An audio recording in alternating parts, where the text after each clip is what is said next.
Bienvenue en Mongolie.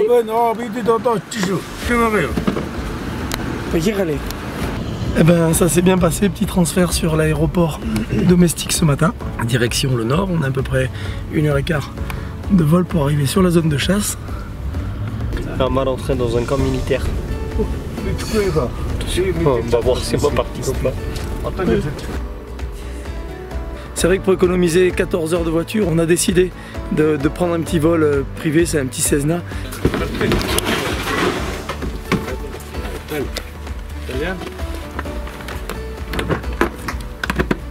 C'est bon, tout est prêt.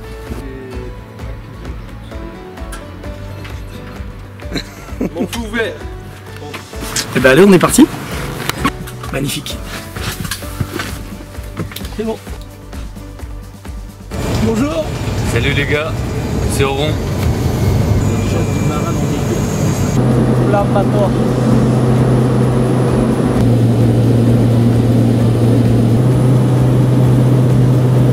C'est ma première fois en Mongolie, mais je regrette pas. On commence à voir les premières montagnes, boisées. On sort de la steppe, on arrive dans les montagnes du nord. Quelque chose de magnifique. Ça fait plus près de 5 ans que l'animal il est protégé et fermé ici pour la chasse. On entend déjà bramer, ça commence. Les paysages qu'on est en train de survoler, c'est vraiment incroyable. L'expérience, je pense, de traverser toute la Mongolie en avion et voir tout ça, mais plein les yeux. Il y a quelqu'un qui nous attend. Je vais faire la même chose. Thank you for fly and see you in the next week. On a vraiment été des privilégiés là avec Denis de pouvoir faire ce vol et de voir la Mongolie depuis les airs. On va faire un petit stop sur le chemin là pour régler les carabines et voir si ça n'a pas bougé. On part. Et c'est parti à la chasse, à mon avis ce soir on est déjà sur les chevaux. Et on est parti.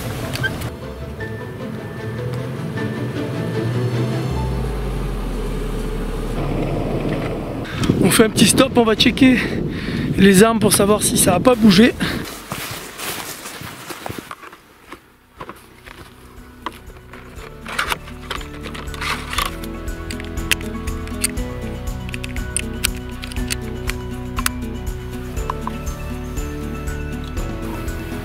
Parallaxe 200.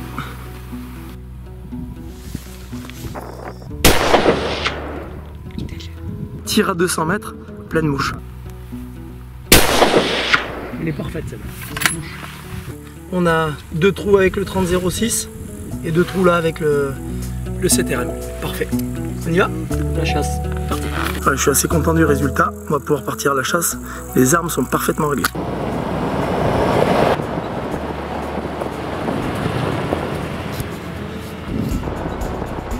C'est franchement le grand luxe et le confort d'avoir un endroit comme celui-là pour dormir le soir.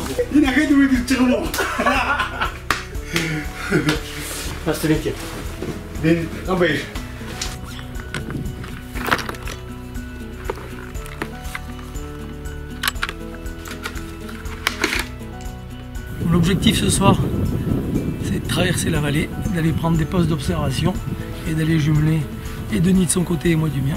J'ai allumé mon Erich et j'essaie d'envoyer un petit message à la maison, comme ça que ma famille sait où je suis, qu'est-ce que je fais. Et on est en plein contact avec le monde. Les guides sont en train de sceller les chevaux et il est 3 h de l'après-midi, on a décidé de repartir avant de rejoindre les arêtes. Un de chaque côté de la vallée, on garde les radios branchées, Denis? Oui, avec plaisir. Sinon il y a les satellites, tu sais, Garmin, ça passe partout maintenant.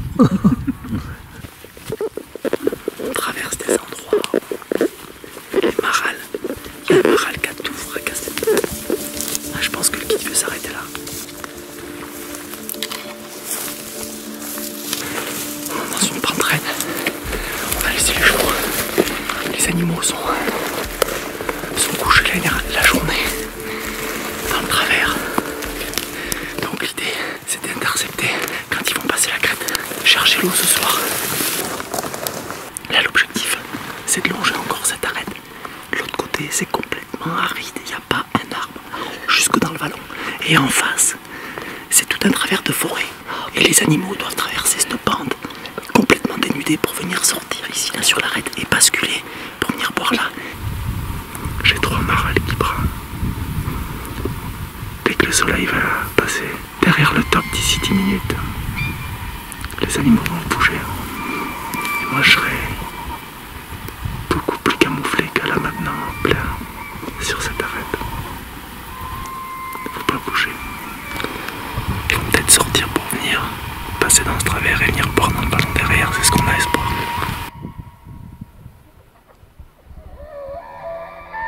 C'est la fin de la soirée, plutôt que de redescendre au camp, on va rester dormir en montagne.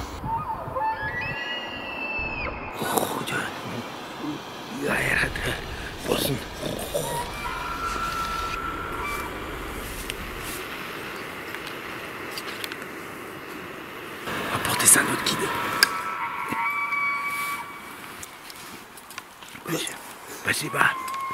C'est délicieux. Regarde, depuis le matin, petit déjeuner, le maral qui brame, énorme. Le maral, on a eu la chance de pouvoir le chasser déjà pendant des années, mais par contre, ici en Mongolie, le territoire, il vient juste simplement d'ouvrir. Je me suis battu avec les guides en leur disant surtout plus un bruit, donc nous, il ne faut pas qu'on en fasse non plus. C'est parti. Activité de brame, comme rarement j'ai vécu. J'ai au moins 5 marals, dont au moins 2 qui ont des voix très rauques, très fortes. Alors je sais bien que ça veut pas dire grand chose, mais je suis orienté quand même.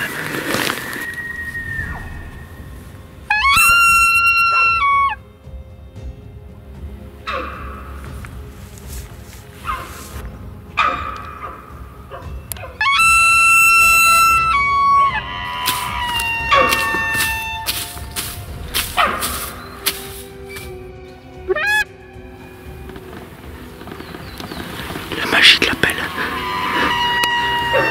Oh, grandiose.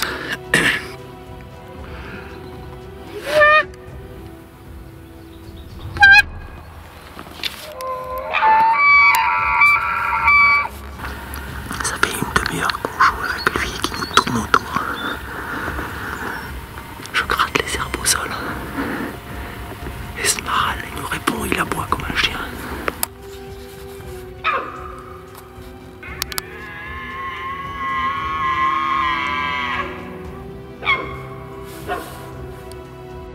Je suis en train de me rendre complètement fou. J'ai le maral, il est à peu près à 25-30 mètres. Il nous a tout contourné dans le sale. J'ai décidé de pas le tirer parce que c'est un maral trop jeune. Mais quel spectacle! Il faut qu'il devienne mature, qu'il fasse son rôle de reproducteur. Et puis, dans quelques années, on viendra le tirer.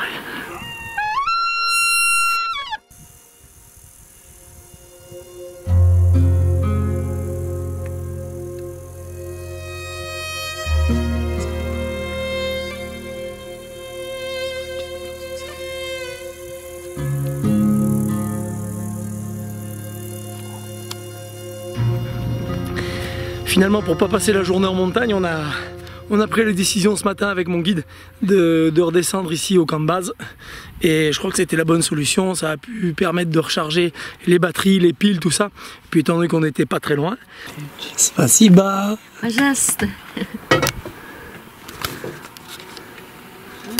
On vient de se manger un petit morceau.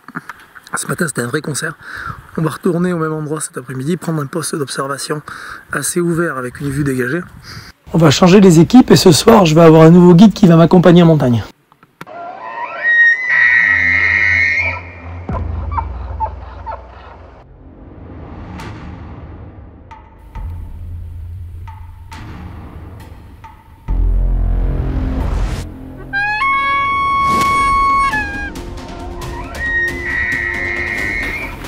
Il devrait sortir sur le col normalement.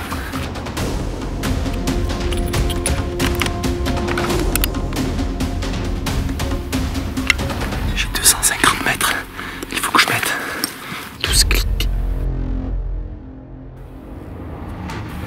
Parfait. Anthony, look, Steve's coming to the top. Maral comes to the top. You see it? Yes, I see. Al serio ancora.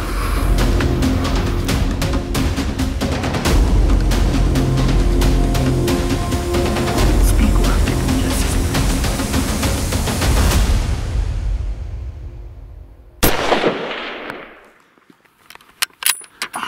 Super heat. Yes. Yeah. Thank you. Good. Not necessary again. No. It's rolling down. No. Oh, quelle chasse incroyable. La patience a payé et on a tiré un très bon cerf ce soir. Narantsuk, thank you so much for good guiding. Vraiment c'était une superbe chasse, super voyage ici en Mongolie avec un très bon cerf, Maral. Je suis vraiment content. On va aller retrouver le Maral qui est à 300 mètres dans la pente.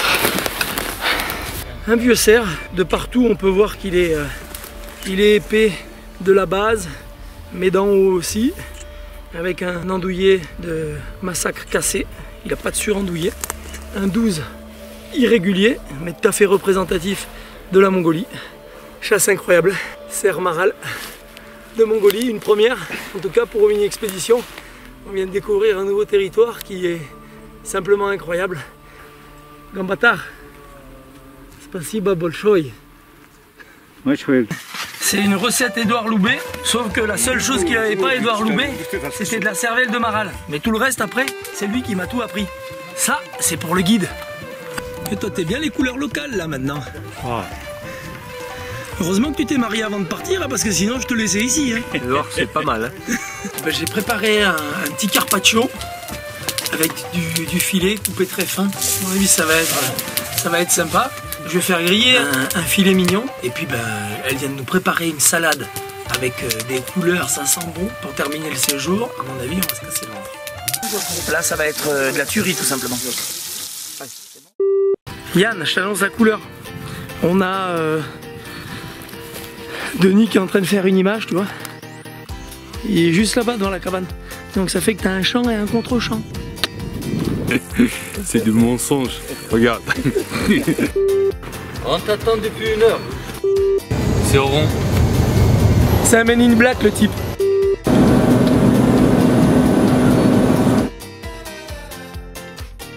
Vie notre prochaine expédition, abonne-toi et active la cloche.